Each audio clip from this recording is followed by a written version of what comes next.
Research. The committee is meeting to study the private sector investment in research and development in Canada. I would like to make a few comments for the benefit of the witnesses and all the members. Please wait until I recognize you by name before speaking. For those participating by video conference, click on the microphone icon to activate your mic, and please mute yourself when you are not speaking. Yeah, I'll come to you after this making remark. For those on Zoom, at the bottom of your screen, you can select the appropriate channel for interpretation, either Floor, English, or French. I remind that all comments should be addressed through the chair.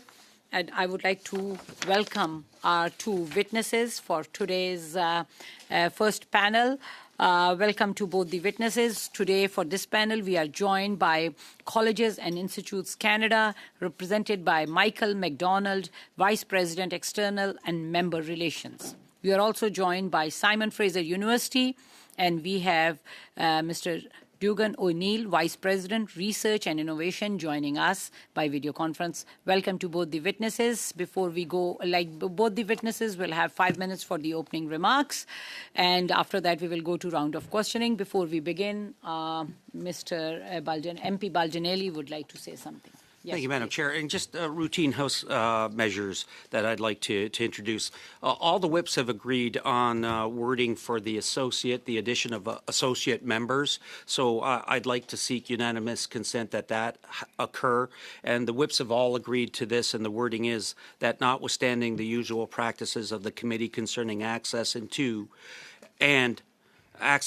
and distribution of documents. A, up to 3 associate members of the committee per party be authorized to receive the notices of meetings and notices of motion and be granted access to the digital binder. B, that the associate members be designated by the offices of the whip of each recognized party and sent to the committee clerk.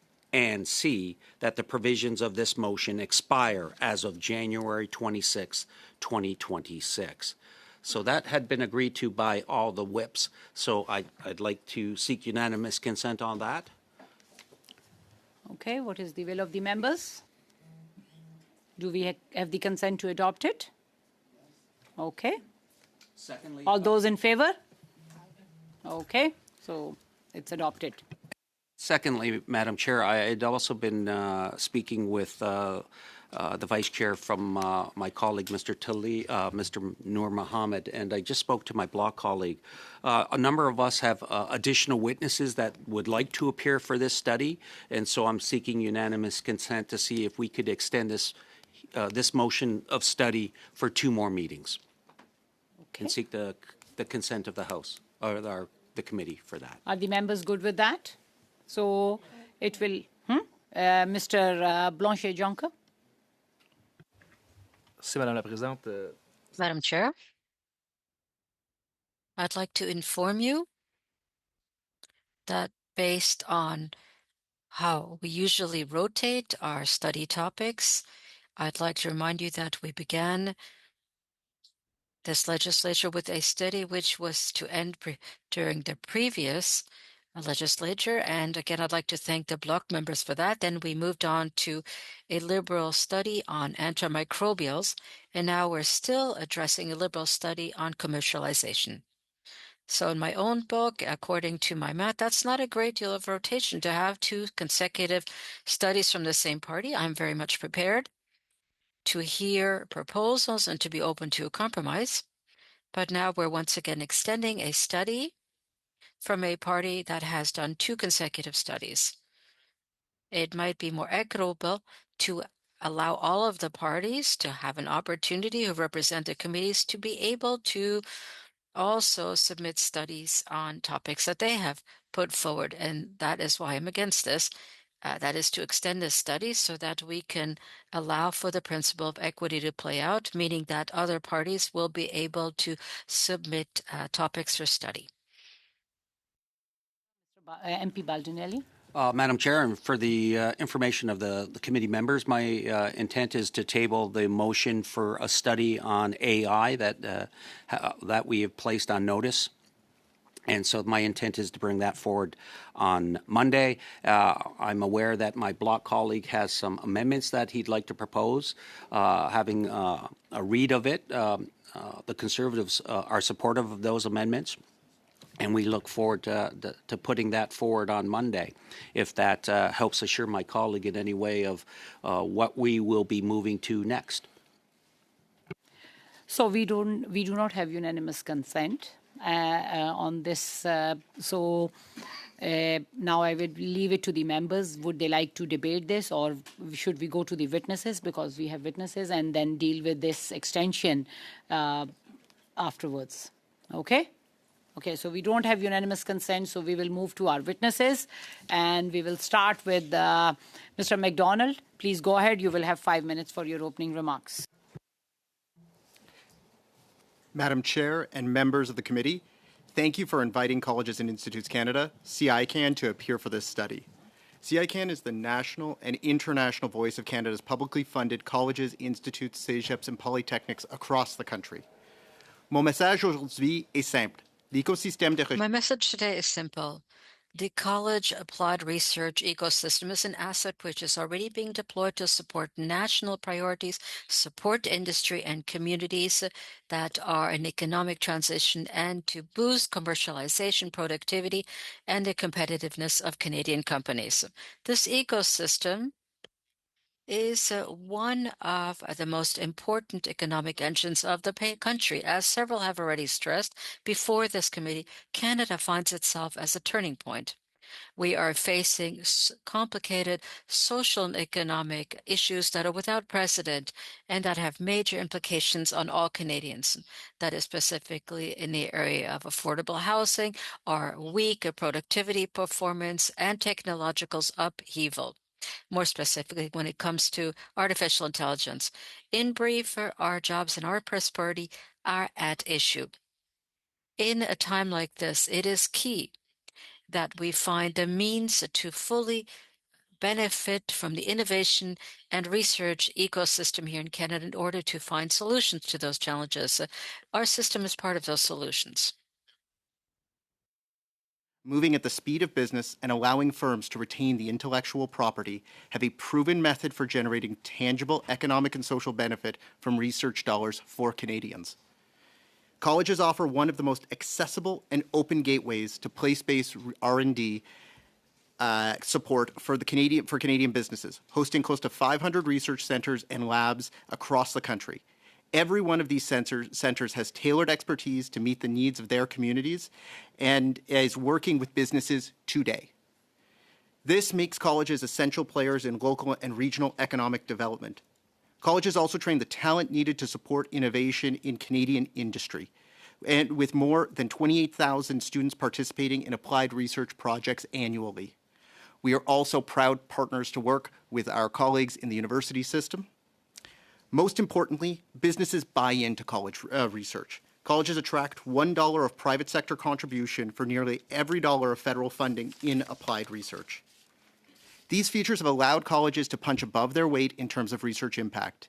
In the last year alone, colleges supported nearly 9,000 partners in over 8,500 projects in key economic sectors, resulting in close to 9,000 new products or processes in key sectors of the economy. And critically, 99% of this work was done with Canadian firms. Despite these results, colleges receive less than 4% of the federal research funding, and many Tri-Council programs, including impact-oriented programs, are not open or fully eligible for the college system. That small proportion of funding and the success of a Canadian-built and Canadian-serving ecosystem is also at risk. Budget 2023's three-year top-up investment in the College and Community Innovation Program, the main funding vehicle for college research, is expected to expire in 2026.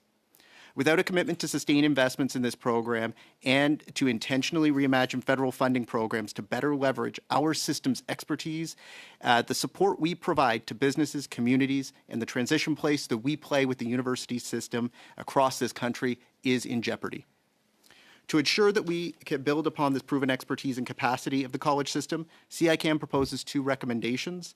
One, that the government should reinvest $485 million over 5 years in the College and Community Innovation Program and commit to establishing a baseline annual funding for the program at $215 million by 2030. This would enable the system to continue the work with thousands of new business partners during this critical moment in this country's history.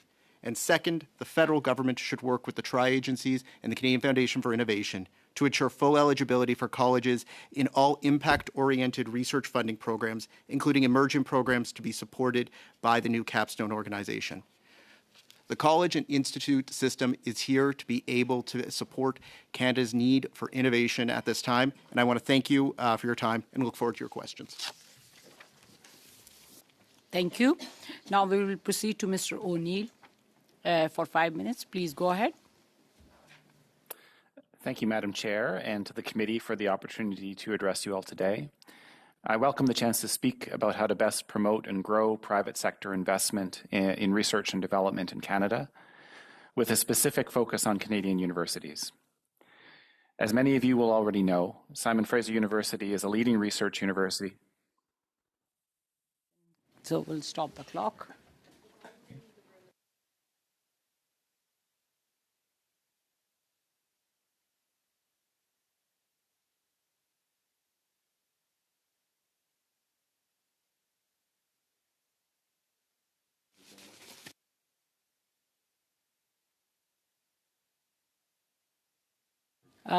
Can you please start again? We will see. Okay, does this sound good? Minute. Okay. Should I start my...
If you can please start from the beginning.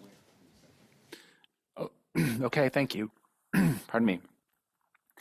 Thank you, Madam Chair, and the committee for the opportunity to address you all today.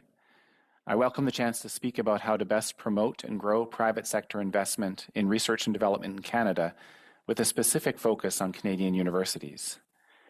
As many of you will know, Simon Fraser University is a leading research university based in British Columbia. SFU has more than 35,000 students across 3 campuses in Burnaby, Surrey, and Vancouver. Since 1965, we have a demonstrated record of helping business and academia commercialize their great ideas. At Simon Fraser University, we recognize that fostering collaboration with industry, government, and academia is essential to strengthening Canada's competitiveness. Our innovation strategy serves as a national model for how universities can bridge the gap between discovery and commercialization. Our research partnerships enable companies to anchor and grow in Canada by leveraging SFU's expertise, infrastructure, and talent. At SFU, we recognize that the pipeline for scalable deep tech ventures begins in our research labs, and we purposefully bridge the research to innovation continuum with innovation education, IP supports, stipends, incubation, and prototype and fabrication supports. For example, our Invention to Innovation, or I2I program, now expanded nationally through the NSERC and MITAC-supported I2I network, equips scientists and engineers from across the country with the entrepreneurial and innovation skills needed to move ideas from the laboratory to the market. Alumni include founders of Ionomer, Photonic, Cloudburst, and Pina Creation. Our Venture Labs Accelerator has supported more than 1,400 technology companies, contributing over $600 million in capital formation and job creation across the country. SFU also makes our world-class infrastructure available to academic and industry users across the country. For example, we are home to the Cedar Supercomputing Centre, which hosts Canada's most powerful academic supercomputer.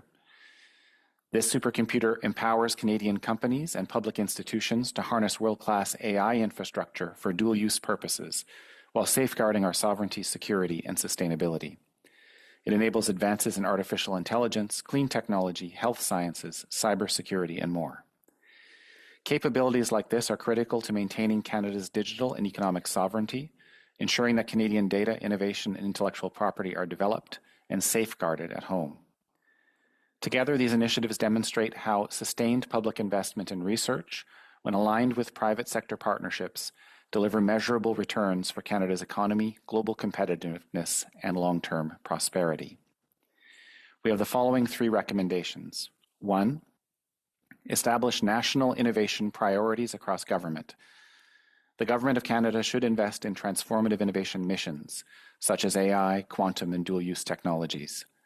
By establishing its national innovation ambition, setting milestones, and committing significant funding over a multi-year horizon, the government sends a clear message to private capital to invest in specific high-growth areas and focuses the efforts of SMEs, industry, and innovators.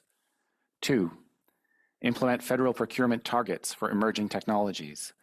The Government of Canada should dedicate a fixed minimum percentage of its procurement budgets towards emerging technology solutions from Canadian SMEs. Strategically leveraging its purchasing power shifts government from being a piecemeal first customer towards guaranteeing an early market in priority emerging technology areas. This approach helps SMEs de-risk R&D investment and attract private capital by ensuring that a substantial government market exists, spurring sovereign and secure technology development and competitiveness aligned with the Buy Canada policy. And 3, seamlessly support the research to innovation continuum. The Government of Canada should advance a build-for-scale strategy to help researchers become powerful originators of value-creating companies and develop innovation champions. Better supporting the research to innovation continuum, as outlined in the Bouchard Report in 2023, aligns researcher incentives with national innovation priorities through funding programs, entrepreneurial training, wet lab commercialization facilities, and prototypes vouchers, and de-risking process scale-up. Strengthening this continuum secures Canadian science leadership and enables researchers to scale innovations that drive economic growth and competitiveness. I thank the committee members and the chair once again for the opportunity to address you today, and I look forward to your questions. With that, we will start our first round of questioning, and we will begin with MP Baldinelli for 6 minutes. Please go ahead. Thank you, Madam Chair, and thank you to the witnesses for being with us today. I'm going to begin with Mr. McDonald. On Monday, we had Mark Nantel, Vice President of Research, Innovation, and Strategic Enterprises at Niagara College, appear. Niagara College is Canada's #1 research college. On Monday at the Science and Research Committee, MPs learned how public institutions like Niagara College are turning research into real-world results, driving local growth and creating opportunities. In 2024-25 alone, Niagara College was able to leverage over $9 million in funding from a variety of sources to accomplish many great things in our community and for businesses who came to it for help. It worked with 166 unique industry and community partners on a total of 235 projects. The applied research approach that colleges undertake, and CEGEPs as well, I find it to be more responsive and more community-based. As you had indicated, I mean, it's punching above its weight. If you consider it's only receiving about 4% of the Tri-Council funding. So why do you think this is so? And what recommendations would you make to help better create an atmosphere, an ecosystem where innovation in Canada leads to growth and job creation here in Canada?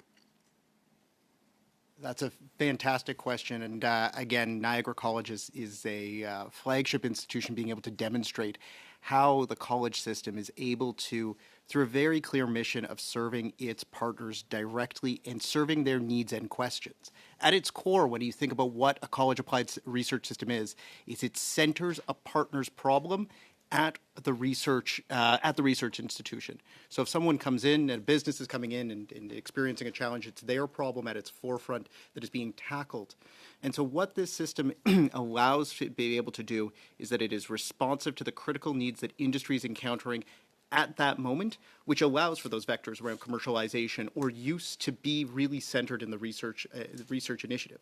Now, this is an important part of the research continuum within the country, and it is one that, when anchored in other relationships, and again, we've seen that there's real opportunity for requiring colleges and universities to have clear partnerships around commercialization opportunities and mandating those kind of opportunities. It's somewhere where we think we can provide even stronger results within a system.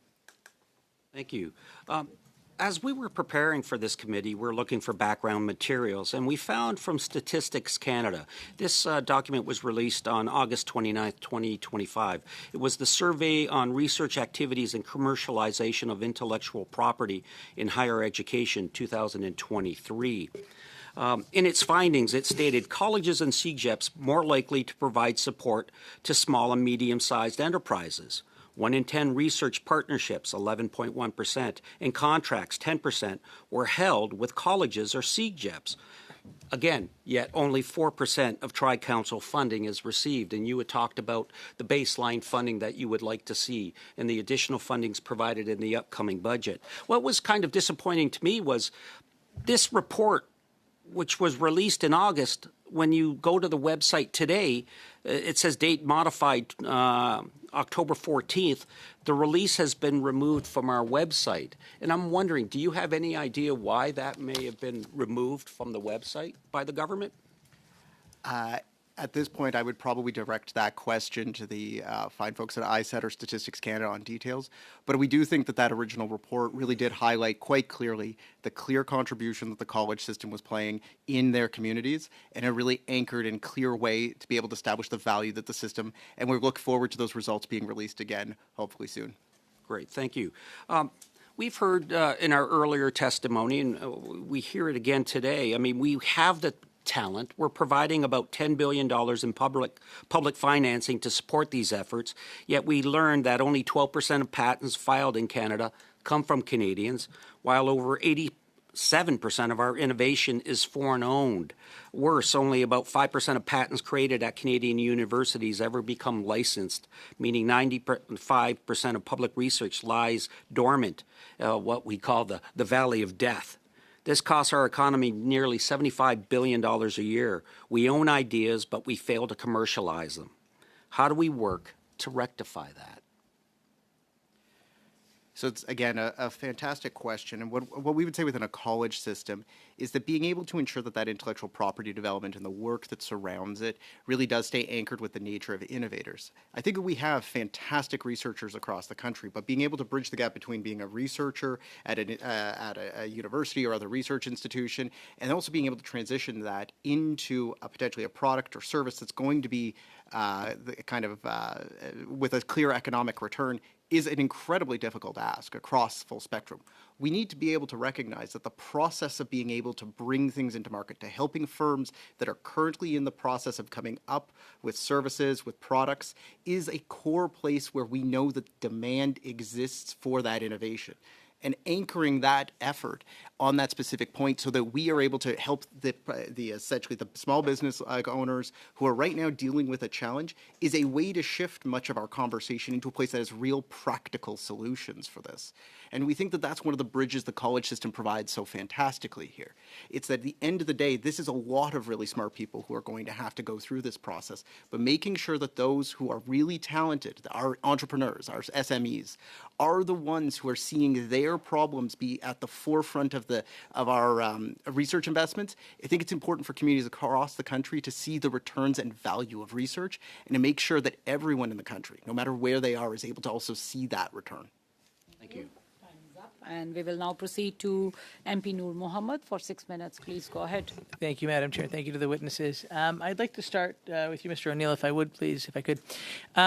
One of the things that we've heard time and again, including from some of the great minds at SFU in tech, is that there is a real gap in terms of the access to capital for projects that need commercialization, and where you have great innovation that doesn't get to see the light of day because because early stage capital is harder to get than perhaps in other jurisdictions. What do you think needs to happen in order to unlock, particularly in this case, private early stage capital for researchers? Is it a question of making sure that the capital is there, or is it also a question of making sure they have access to folks that know how to operationalize tech, folks that know how to build a business, the entire ecosystem around the research itself? What do you think we need to see? What are you hearing from your profs and researchers, and where do you think we should invest the time and energy to make sure that they have the supports that they need to be able to build these successful future today? Yes, thank you. That's a fantastic question. We do have lots of evidence of companies or great ideas that have started in Canada but not stayed, and indeed, one of the reasons that they end up not staying is easier access to capital in other jurisdictions. And in particular, we are very close to a very large jurisdiction with lots of money. And here on the West Coast, we're not that far from Silicon Valley. And there is a movement of Canadian companies relocation to the U.S. Because of essentially, I would say, holes in the Canadian system, or where we're not filling the full continuum between having a great idea and having a company that can scale up. So access to capital is definitely one of the keys. I do think, though, that to your point, it's the whole ecosystem that has to be built for Canadian companies to grow and stay in Canada while they grow. And that includes capital. It also includes access to infrastructure and various types of supports. And so it can be that, for example, at Simon Fraser University, we have a laboratory that has 200 companies coming in on a regular basis using the equipment that is largely purchased with federal and provincial funds and shared between university academics and those companies. And this accelerates the production of new products by those companies, but also gives them a certain stickiness, a certain local stickiness that allows them to overcome some of the barriers they have. Thank you. And I'm going to preempt what I suspect you're going to hear from my colleagues across, which is that this is the result of liberal government policies, because we know that companies have been moving south regardless of who has been powerful. It happened during the last government. It happens all the time, right? So I think yes. To be doing to ensure that ecosystem exists, right? I'm one of those entrepreneurs who actually had to build companies outside of Canada because the capital was elsewhere. And a lot of us have come back because we believe in what this country can be. So the question really is, how do we make sure that entrepreneurs who have done this and want to be able to contribute and come back to the research and to supporting innovators in this country are able to do that? How do we work with those innovators? How do we work with those entrepreneurs to expose them to the amazing research, the amazing innovation that is happening, so that they can also help unlock the mentorship and the capital that is required? I mean, I think we all understand the problematic. I think the question is, what would your researchers tell us that they actually want to see from the industry itself, not just the VCs out there, but also, their fellow entrepreneurs, as it were, their fellow aspiring entrepreneurs? Yeah, I think there are a number of different things that we can do, and one of them I mentioned in my recommendations at the opening. And I think one of the things we hear from companies, whether they are the companies that have moved or the companies that are considering whether they can stay in Canada, is the lack of a Canadian market for what they do. And our colleagues in the United States work to create a market for innovative ideas through their government procurement policies and through the way that they do business in the United States, that creates a large enough market for those companies to know that they can sell once they finalize the creation of their product. So I think for companies that come to us, quite often they're looking for research support. They may also be looking for a path to get their first customer. And we can be an independent place that validates the quality of the work that they've done and the value of that product. So I think that that piece, the creating of a Canadian customer for these companies, is a key missing thing from the system in Canada. And in fact, I've even seen it be, in a way, prohibited by the way that we have many trade deals around the world that say we have to treat all companies bids that come from all countries equally. We need to have something that favors Canadian SMEs in this process. Thank you. And Madam Chair, I think my time is up, but thank you very much.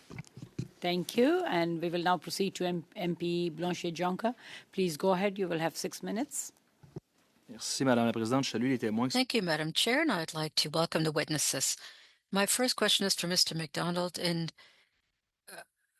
Quebec, we have 59 transferology transfer systems, centers everywhere across the provinces. These are key centers for regional development and to provide training. We also have partnerships with companies, and that's at the very heart of the Quebec economy.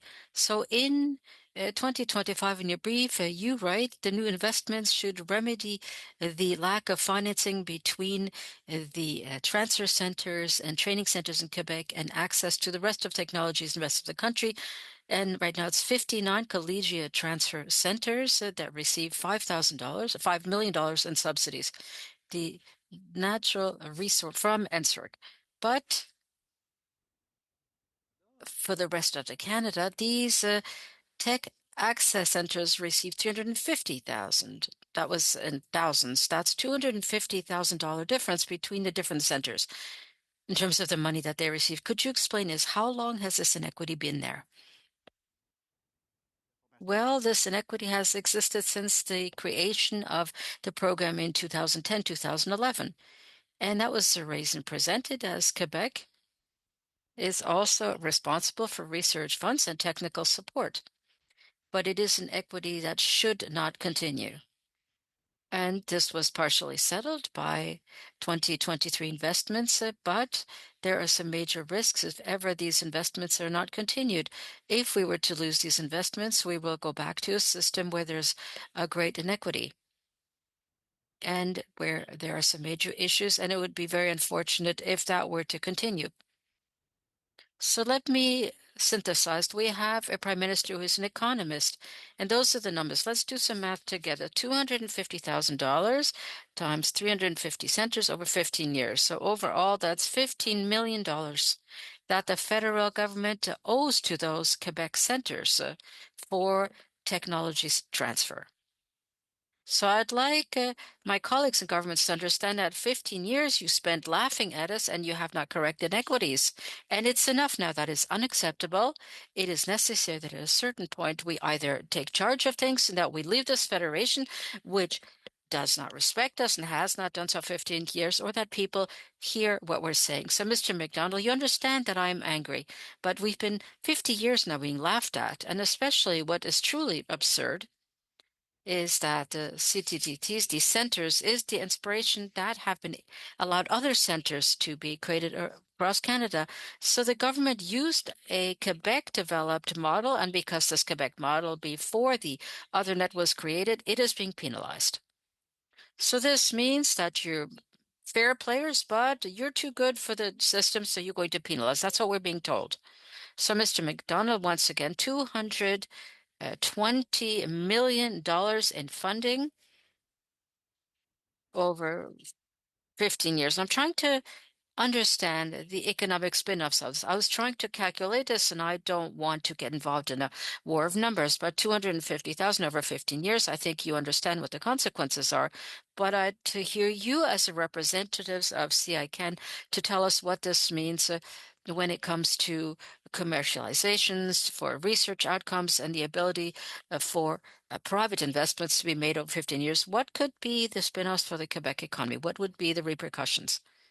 Well, I think that we've seen the numbers clearly. There is a relationship between the federal investments and research projects and local communities and local centers. In other words, if you look at the numbers, I would say that right now there are some 9,000 projects and 9,000 direct innovations. So this is a formula that could allow us to draw a certain estimate, but it is true. It's something that we see every time that there are investments. It means that in the 2023 investments, we saw some increases for the technology centers as well. There was a direct transfer to try and start to settle these inequities. But again, this needs to be continued. It has to be settled after this time. And it is an issue that I think we need to find a solution to. Yeah, thank you very much. The Natural and Engineering Council that provides the funding for these research centers means that it has certain values. And they talk about them, but it's equity, diversity, and inclusion. So the organization that fosters these equity values is creating an inequity. So right now you see how hypocritical this federal government is, which is penalizing Quebec and has been doing so for 15 years, and which claims to be equitable. That is the truth that we live every day. So I hope that my colleagues today and the representatives of the government who are listening to us see that I'm very proud to stand up tall for people I represent because they pay 50% of their taxes to the federal government. And when it's been 15 years now that this has been going on, I think it's time that it has to stop. So I'd like to commend you at Colleges and Institutes Canada for having recorded this and perhaps starting to wake people up at the government. I hope that the next budget, although it doesn't look very positive right now, when Minister representing Science removes science from her title, it means that there might not be a great deal of focus on research and science in the current government. So, Madam Chair, that concludes my first turn of questions, but I hope that the message has come across. Thank you. Round, and we will start that with Mr. MP Mahal. MP Mahal, you will have 5 minutes for your round of questioning. Please go ahead. Thank you, Madam Chair, and thank you to both the witnesses who spared time to come to this important hearing in the committee. I would start with Mr. McDonald. I would want to ask a simple question on the funding, because what I have listened to you during your testimony and the opening statement that you are in touch with the market on a more core level in comparison to universities and the research they do in comparison that the research that you do. So how much funding does colleges receive from granting council, and how much does that compare with universities, in your opinion, in simple math, so that common Canadian can understand?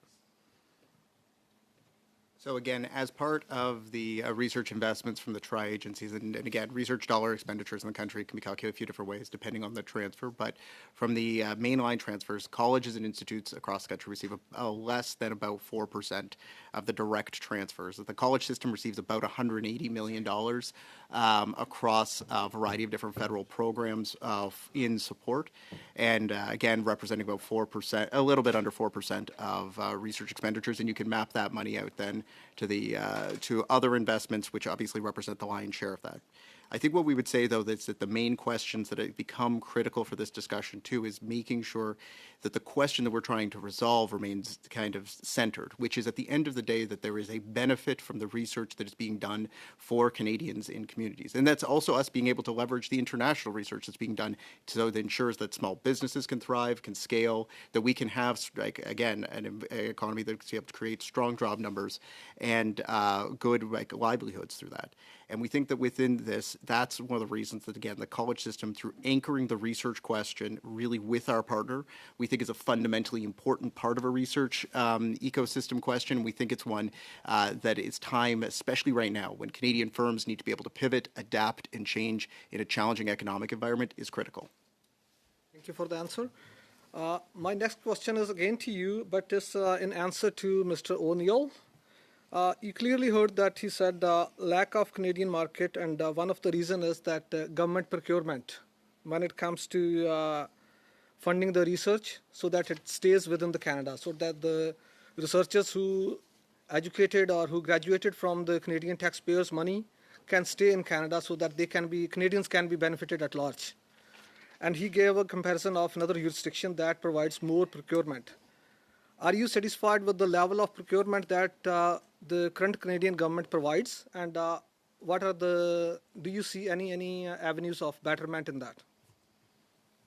So taking a look at that question, I'd say that what we're probably seeing right now is that the nature of now what are going to be precious investments across any kind of sector become critical that we leverage them to the highest degree.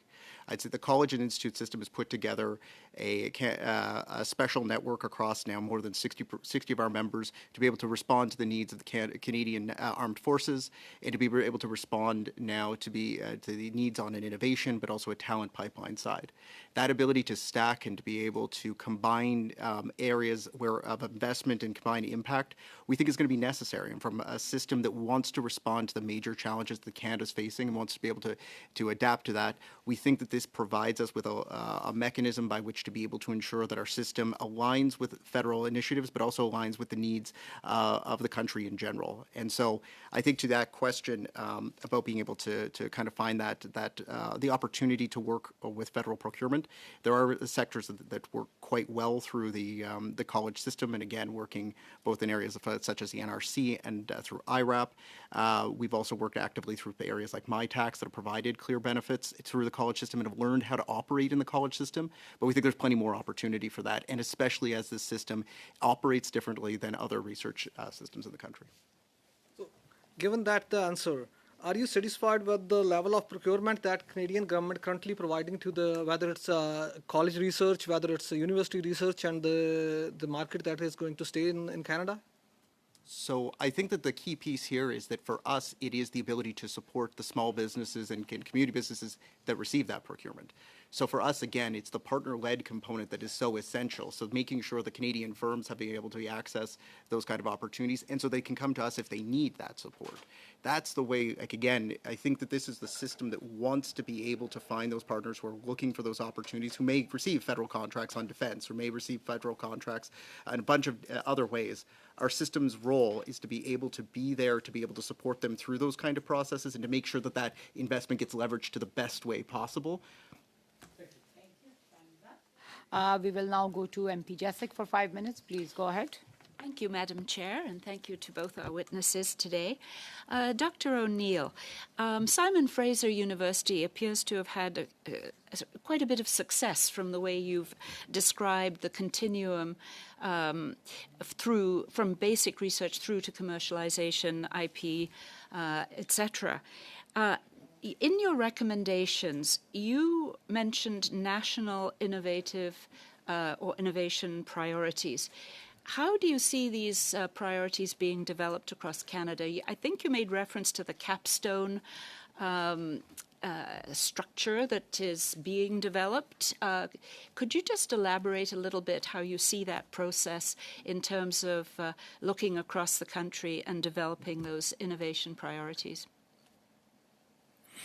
Yes, thank you. I think it's important to recognize that Canada has real strengths in some research and innovation areas, and that we have to do a better job as a country in capitalizing on those strengths. And so identifying areas in which we're strong, that can be measured in a bunch of different ways.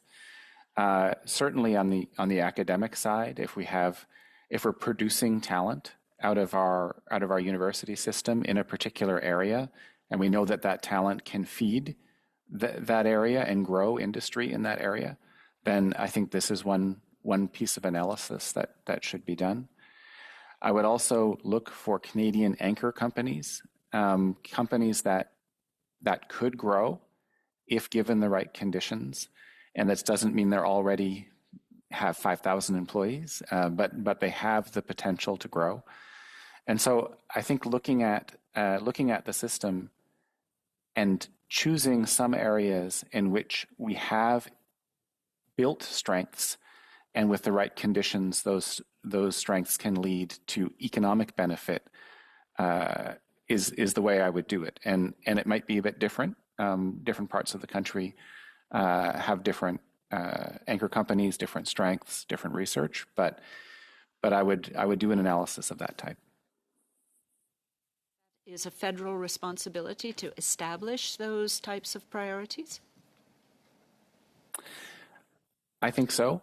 I think the federal government would be working with provincial governments and others in order to do so.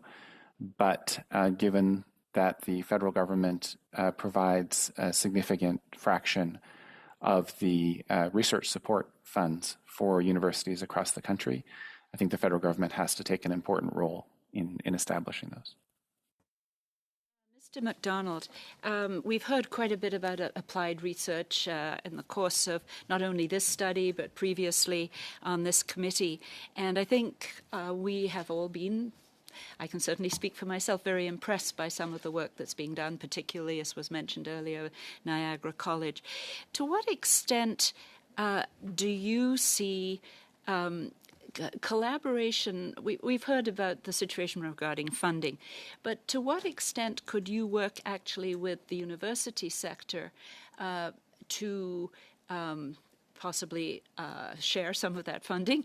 I'm wondering if this is being done with any universities. I'm familiar with York University having a very strong partnership with Seneca College, but I haven't heard whether, in fact, there's collaboration on research, commercialization, etc. It's a fantastic question. So I think, one, there was numerous different collaborations between Canada's university system and the college system.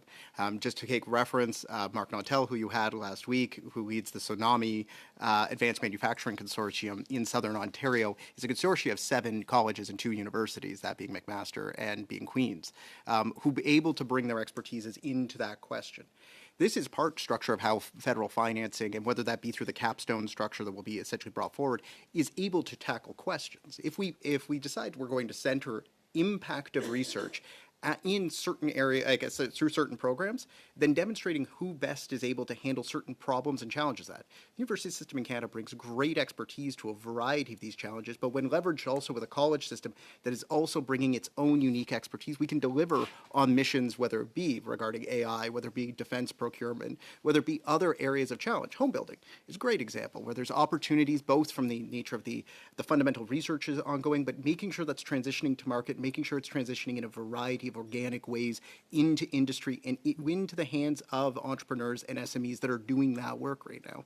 That continuum is an active one, and we think that as federal programming comes forward, especially in the years to come, and how we see the capstone rollout, that anchoring the core notion that we want to achieve with our research. Sorry for interrupting. Time is up for Ms. MP Jessic, so maybe in the next round.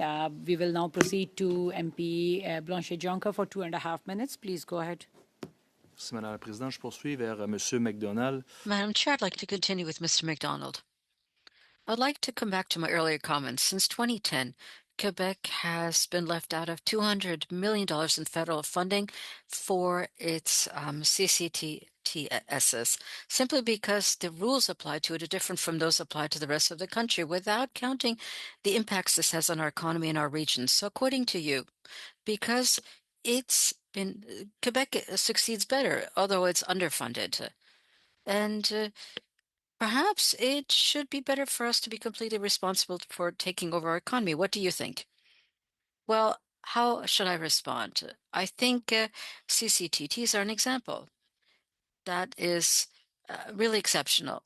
And again, I had a conference in Montreal not long ago. It was during the summertime, where we saw representatives from France as well as other EU countries who came to take stock of the magic of the CCTTs. They came to see a system that was integrated into the CIGES system. It is a unique type of model that doesn't exist elsewhere. And this is a creation, innovation, and collaboration that is unique to Quebec that I believe should be celebrated across the country. And I think that we should also point out that it is a very special project, and I think it's very important for us to emphasize that. I'm trying to understand, however, it's been 15 years now that this underfunding has been taking place. It's not the first time that your institute has mentioned it, and I mentioned this question a few times, even with representatives from CIC-CAN. So what does the government say to you? How can they justify such great inequity? Well, what they said is this was one of the first focal points for us during the first 3 years.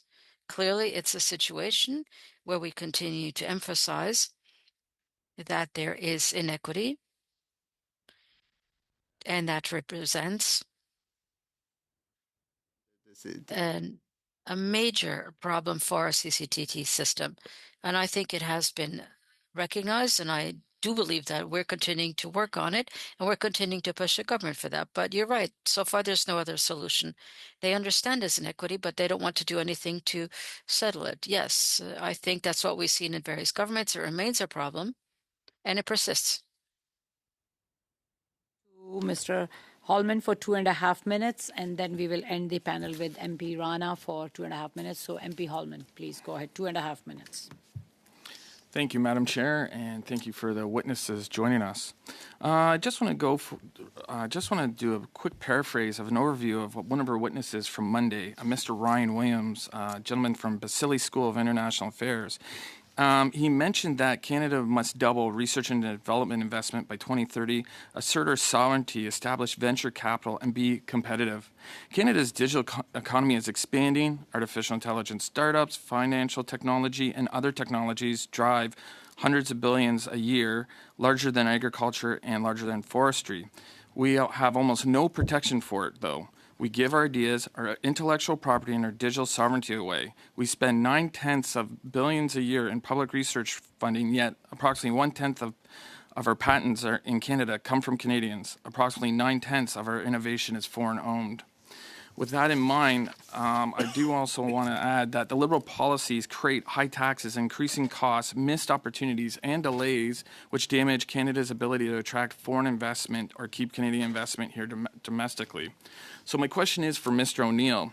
How does this impact Canada's ability to promote and grow private sector investment in research and development? So there certainly is a need to, as your previous witness said, grow investment in research and development in Canada in order to capitalize on the strengths that we have here. And I think that there have been a number of reports that have been done that have pointed in that general direction, and including most recently in 2023 the Bouchard report. So I think if we go in this direction, it will help grow the economy, and it will help center some of the inventions that you're referring to in Canada, and have them go from being inventions that sit on a shelf to inventions that make a difference to the lives of Canadians. An additional question to you, Mr. O'Neill. Why is Canada losing and missing out on investment? Do you know any causes of this? I think that, as we were talking about a little bit earlier in the discussion, the availability of capital in Canada is limited relative to, in particular, the United States. And so quite often an inventor or a company will go where the money is and where the market is. And the American market is close to irresistible for those companies. We will now end this panel with MP Rana for 2.5 minutes. Please go ahead. Thank you, Madam Chair, and thank you all the witnesses for your valuable time. Through you, Madam Chair, my question is to Mr. McDonald. The Scientific Research and Experimental Development Tax Incentive Program provides financial support to corporations, individuals, trusts, and partnerships that conduct research and development in Canada.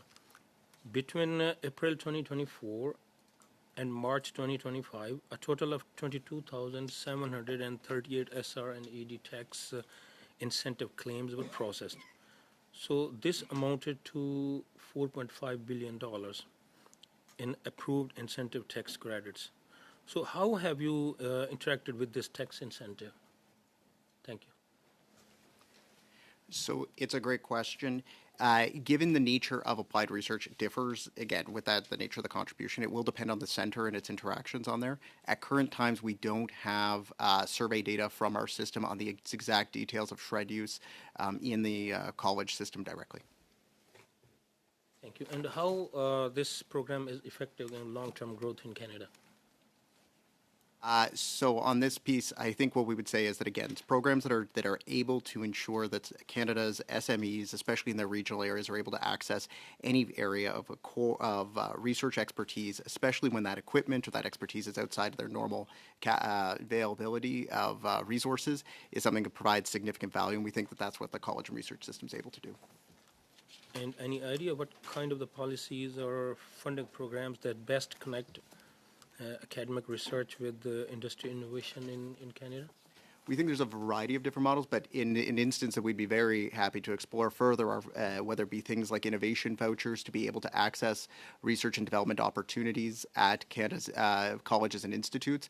And that's really also to be able to demonstrate that there's clear market demand for these kind of services and being able to challenge that.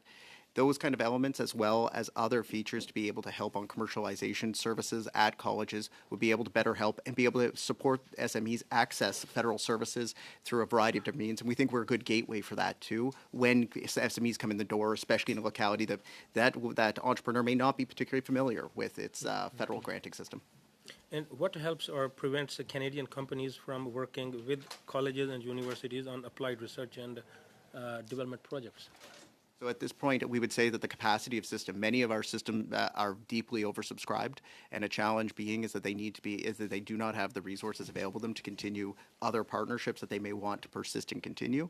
And so we think it's a real opportunity when it comes to expanded investment through federal support to ensure that both private dollars are leveraged to deliver real, tangible, and clear results for Canadians. Thank you.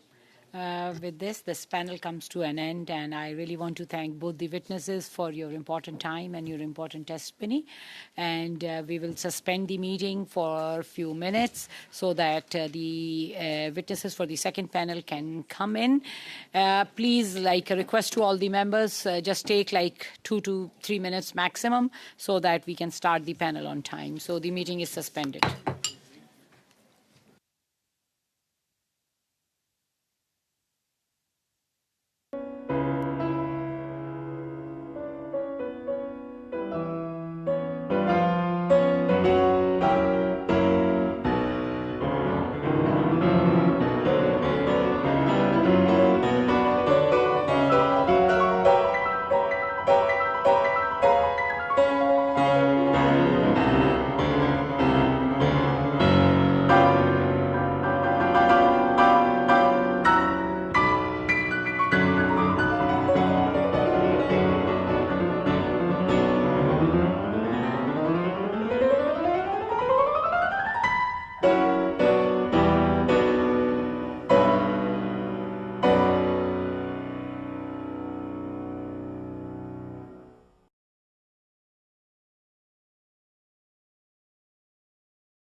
I would like to make a few comments for the new witnesses. Please wait until I recognize you by name before speaking.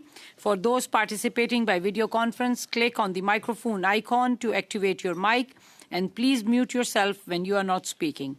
For those on Zoom, at the bottom of your screen, you can make a selection of the appropriate channel for interpretation, either Floor, English, or French. A reminder that all comments should be addressed through the chair. For this panel, we have two witnesses. We are joined by Luc Saros, the Chief Innovation Officer of Quebec, from representing the Conseil de l'Innovation du Quebec. And we are also joined by Council of Canadian Innovators, being represented by Mr. Benjamin Burgeon, the President. So welcome to both the witnesses. Thanks a lot for appearing before the committee. And both of you will have 5 minutes for your opening remarks, and then we will proceed to the round of questioning. We will begin with Mr. Saros. Please go ahead. You will have 5 minutes for your opening remarks. Thank you very much for hosting me today. It's a real pleasure and honor to share some perspectives on these very fundamental questions for the future of the nation. Si vous me permettez, je procéderai en... If I may, I will be speaking in French. This Innovation Council was to develop innovation in companies and Quebec society. The mission of Chief Innovator consists in promoting research, development, creativity for our industries. There are a number of recommendations that we're putting forth today. We're designed to be aligned on the reality of Quebec industries, but we believe that they also apply to the Canadian reality. Innovative companies and those who do industrial R&D according to our tax standard between 5 and 8 years generated 25 more sales and 27% more profitability. Unfortunately, while the OCDE countries saw a growth since the year 2000, 32% of R&D expenditures compared to their GDP, the situation here in Canada is far worse. It's 32% in Quebec only, and in Quebec it's only 25%. In order to respond and to stimulate industrial research and development for product development, to develop new solutions and integrate new policies, we have put in place tax measures, direct interventions, as well as indirect interventions. As we've heard about support by colleges and universities, and we've spoken about non-financial support.